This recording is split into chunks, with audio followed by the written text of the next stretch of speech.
இயேசு கிறிஸ்துவை எப்படி அடக்கம் பண்ணினார்கள்? கிறிஸ்துக்குள் பிரியமானவர்களே, ஏசாயா 53:9 சொல்லுகிறது, துன்மார்க்கரோடையே அவருடைய பிரேதக்குழியை நியமித்தார்கள், ஆனாலும் அவர் மரித்தபோது ஐஸ்வர்யவானோடே இருந்தார். ஆண்டவராகிய இயேசு கிறிஸ்து ஐஸ்வர்யவானோடே இருந்தார் என்று சொல்லி வேதம் சொல்லுகிறது. யோவான் 19:19 நசரேயனாக இயேசு யூதருடைய ராஜா என்று எழுதப்பட்டு சிலுவையில் அவர் யூதருடைய ராஜாவாகவே மரித்தார். மார்க் 15:43 சொல்லுகிறது, கனம் பொருந்திய ஆலோசனைக்காரனும் அரிமத்தியா ஊரான தேவனுடைய ராஜ்யம் வர காத்திருந்தவனுமாகிய யோசேப்பு என்பவன் பிலாத்துவினிடத்தில் வந்து துணிந்து போய் இயேசுவின் சரீரத்தை கேட்டானாம்.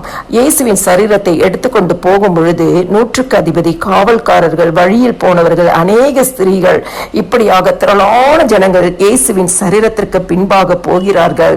இந்த யோசேப்பு மத்தேயு 27:57 சொல்கிறது, ஐஸ்வர்யவானாய் இருந்தானாம். அதனால் அவன் எடுத்து போய் அங்கே ஒரு தோட்டத்தில் ஒரு காலும் ஒருவனும் வைக்கப்பட்டிருக்காது ஒரு புதிய கல்லறையில் இயேசுவை வைக்கிறான். இயேசுவுக்கு கனம் கொடுக்கப்பட்ட காரியத்தை பார்க்கிறோம். அது மாத்திரமல்ல, அவன் துய்யதான மெல்லிய துப்பட்டியால் அவர் இயேசுவை மூடுகிறான். கிறிஸ்துவுக்குள் பிரியமானவர்களே, இயேசுவை கனம் பண்ணுகிறதை நாம் பார்க்கிறோம். அந்த வேளையில நிக்கோதேமு என்பவன் இயேசுவுக்கு மறைமுகமாயிருந்த சீஷன் வெள்ளை போலமும் கரிய போலமும் கலந்து ஏறக்குரிய 100 ராத்தல் கொண்டு வந்தானாம்.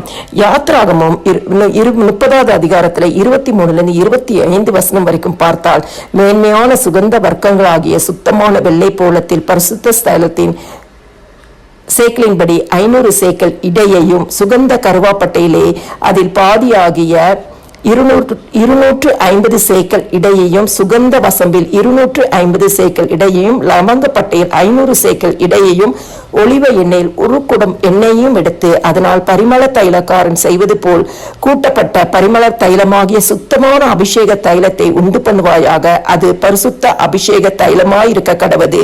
இந்த பரிசுத்த அபிஷேக தைலத்தை தான் ஆண்டவராகிய இயேசு கிறிஸ்துவின் மேல் ஊற்றுகிறார்கள். ஆண்டவராகிய இயேசு கிறிஸ்து ராஜாவாக அங்கு அடக்கம் பண்ணப்பட்டார்.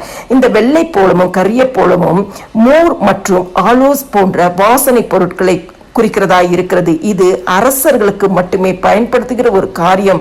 இதைதான் இயேசு கிறிஸ்துவுக்கு ஒரு ராஜாவாக ஆண்டவராகிய இயேசு கிறிஸ்துவை கனம் பண்ணி அடக்கம் பண்ணுகிறார்கள். கிறிஸ்துவுக்குள் பிரியமானவர்களே, நமக்காக பாடுபட்டு சிலுவையில மரித்த இயேசு கிறிஸ்து ராஜாவாக அடக்கம் பட்டு நீதி உள்ள நியாயாதிபதியாக மறுபடியுமாய் ராஜாவாக வரப்போகிறார். சங்கீதம் 98:9 சொல்கிறது, அவர் பூமியை நியாயம் தீர்க்க வருகிறார், பூலோகத்தை நீதியோடும் ஜனங்களை நிதானத்தோடும் நியாயம் தீர்ப்பார். ஆமென்.